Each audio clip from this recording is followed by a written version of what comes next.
শ্রীমা বলছেন, এত জপ করলামই বলো আর এত কাজ করলামই বলো, কিছুই কিছু নয়। মহামায়া পথ ছেড়ে না দিলে কার কি সাধ্য।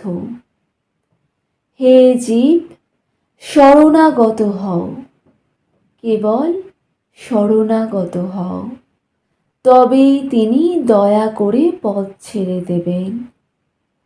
সন্ধিক্ষণেই তাকে ডাকা প্রশস্ত।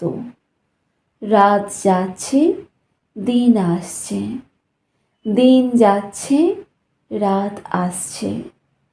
এই হলো সন্ধিক্ষণ। এই সময় মন প্রবৃত্ত হয়। যে ঠাকুরের শরণাগত হয় তার ব্রহ্মশাপেও কিছু হয় না। তোমার কোনো ভয় নাই।